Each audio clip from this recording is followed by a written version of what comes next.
Learn a lot about the economy between those countries, and especially in relationship with the state of California. So since the time is very short, I'm not going to take much of his time, so I'd like to introduce to you the young man who lives in California, was born in California, and is going to do a lot of good stuff for the state of California. Please help me to bring Marcus Evans.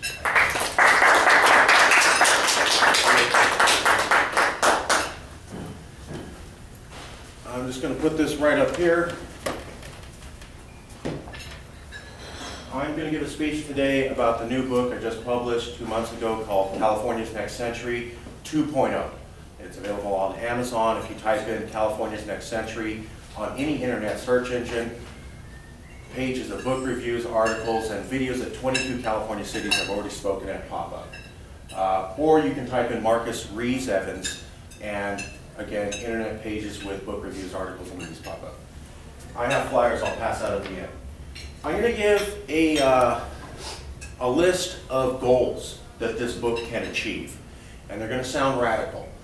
I'm going to then move into what the title means of the book and how these goals can happen.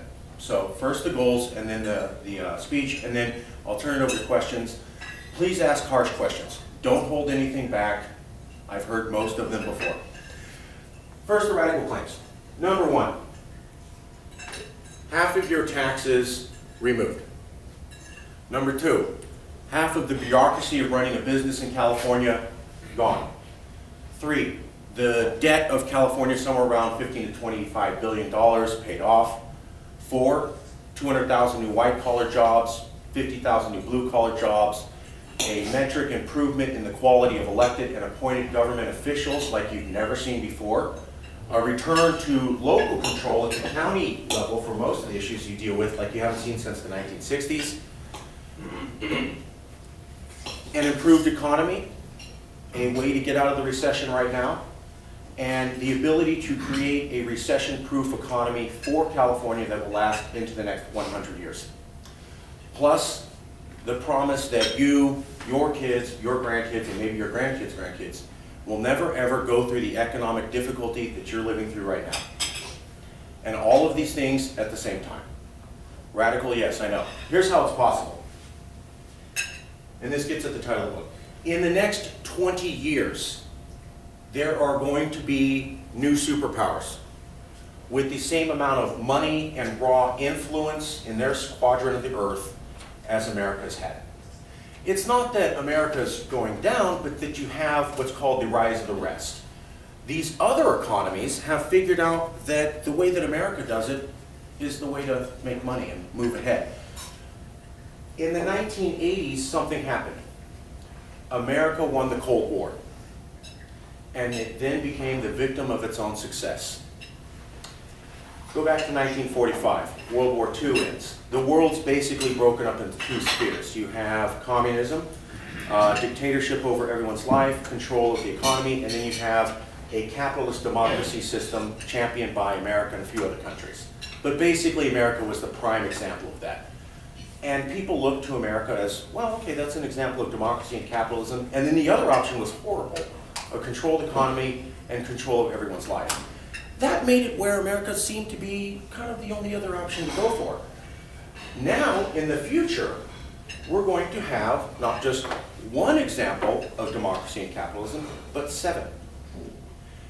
Why will the world follow America's lead when the other alternatives are close to the American version and not dramatically different like they were from 1945 to 1980? China is capitalist, and China has democracy. It's at a low level at the community group, but it's there. India's another example, and Russia has another example. But these countries are not at all like America.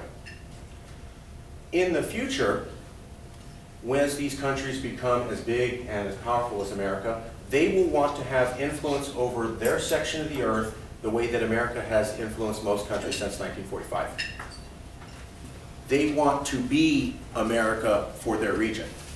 And here's what they're doing. They're planning ahead. They are going to less of the meetings that have held the global order together and peaceful negotiations, places like the IMF, the UN, and the G20. And now China, Russia, India, Brazil, and possibly a Southeast Asian collective known as ASEAN are creating their own UNs. China's created the Shanghai Cooperation Council. It invites countries from around China to join in, and it basically looks like the UN, except China picked it out, China designed it, and only people that China likes get to join. By the way, America's banned from ever joining that organization. Brazil has done the same thing. There's a group called Mercosur. Same thing. They want the Latin American countries in it, designed by Brazil, America's going to get it apart. Russia's doing the same thing, India's doing the same thing, possibly the ASEAN countries will do the same thing. So what happens in the future? Well, we've seen a period like this before. You have foreign policy scholars here in America saying that the period of the next 20 years most closely resembles the period of 1880 to 1905, or about 1890 to 1910. Some of you may know that as the lead up to World War I, World War II. Some people consider that one long war. Here's what happened then and why it resembles the situation we're going to go into the next centuries, decades. 1880, 1870, you had the world owned by mostly European countries, France, England, but then there were new countries. They were new to become a government in a country, and they wanted to go and claim a piece of the earth and have territories just like France and England. Yes, and their names were Germany, Italy, and Japan. And things worked out for a while. For a while, they went and, I mean, this is not fair, but they conquered their sections of the earth, they got international trade, and all the European nations traded with each other freely. There was a 20-year period where, right before World War I, where you saw the first emergence of global international trade like we've seen it for the first time ever. But then, it's not enough. And Germany walks out of the League of Nations. Japan does the same thing. Italy does the same thing. And then you have World War I and World War II in short order. Some people consider this one long war. So, what they're saying is, these foreign policy scholars, is that you have these new powers, they didn't have power, they're rising. At some point, they start pulling away from the center and making their own groups. Well, that's what China, India, Brazil, Russia, and ASEAN are doing now. Does that mean we're going to have World War III? I don't know. But nobody else does either. And here's the other thing. There are no one really dealing with this issue, and there is no plans on how to talk about this. They think that the UN is going to continue to hold up. All of the new powers of the seven, there's America, Europe, and then there's the new five, Russia, India, China, Brazil, and ASEAN. Everybody but Europe and America thinks that the UN, the IMF, and the G20 is biased and isn't for them. And there's something to that. There's never been a president or an oversecretary of the IMF or the UN in the last 70 years who has not been American or European. So try telling an Indian, a Chinese, a Brazilian, or a Russian, oh, it's really about you. No, it's not. And they aren't buying it. And that's why they're making their own organizations. And they're pulling out less from the orders that kept us peaceful from World War II to basically right now. There's a city called Geneva, Switzerland. And if you look up international deals between countries and international agreements between major corporations on shipping, telephones, the first wartime agreements, the first hospital agreements, they were all made in Geneva, Switzerland. The UN did do some things, yes, but a lot of it was still in Switzerland, at least up until 1990-2000. In the last 2 years, as in these last 2 years, the mayor of Geneva and the government of Switzerland have said that they can no longer provide their role as the world negotiation and diplomatic center, as they did for the last century, for the needs of the next century. The reason in the world's changed too much. 200, 150 years ago, Switzerland went to Europe and said, hey, you run most of the planet. We Swiss are part German, French, Italian, and a little group called Romansh. And we're the living embodiment of all you Europeans getting along and living together. So you should make us your diplomatic center for getting along in all your negotiations, because A, we're proof that you can work together, and B, we speak French, we speak German, we speak Italian, and later on they added English. And we know all the cultures. That made them the perfect neutral arbiter for Europe. But now Europe will only be one superpower. America will be another, and then there's 5 others. The world of the next century needs a new Switzerland that meets the demographics of the next century. I look around the world. California is the only place, land, area, people, you name it, wherever, that has the demographics of the superpowers of the next century the way Switzerland had in the last century. Meaning that if there is a place that's going to take over Switzerland's role and continue to keep the world discussing and peaceful and avoiding a lead up to wars, it's California or nobody else. Again, well, I didn't say this. Everything I'm saying I know is radical and isn't talked about. Everything is thoroughly documented in the book. Every single page where I mention something, there's references right at the bottom, because I didn't think anybody would believe me.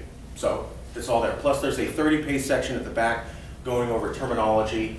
You can look it all up on Wikipedia. There's pages there, and you can become educated on all the issues. I'm proposing that California become the negotiation center for the next century the way that Switzerland did. And furthermore, I'm saying the Swiss can't do it, and that the old orders that kept peace in the last century are already falling apart, and these new powers are rising and pulling themselves apart already. So there is a trend of pulling out of the old order and creating a new one, which is a destabilizing trend. So what I'm arguing is that A, we literally save the world, and B, save ourselves at the same time. Here's why. Switzerland basically has never had a recession.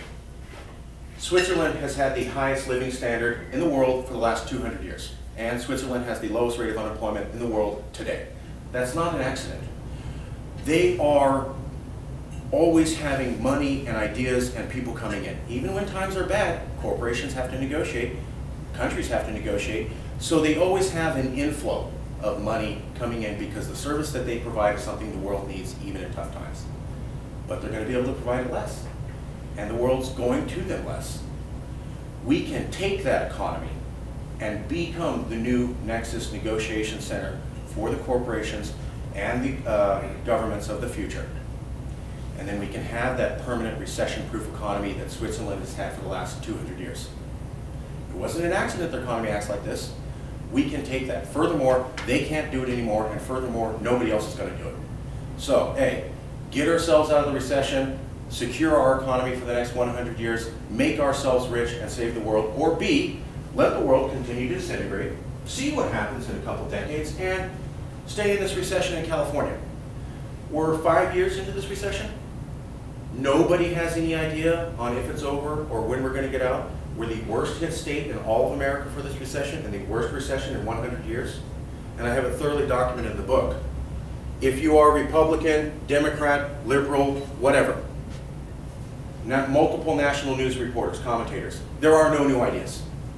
No politician, no party, no one anywhere has any new ideas. We're in a recession the likes of which you see once a century, and we're talking about the same old ideas we've been talking about for 30 to 40 years. Now is the time for something new, because we're half a decade into this recession, and nobody can say if they have a plan on getting us out or if or when we're going to get out. Thank you. I'll turn it over to questions. Right off the bat, okay, California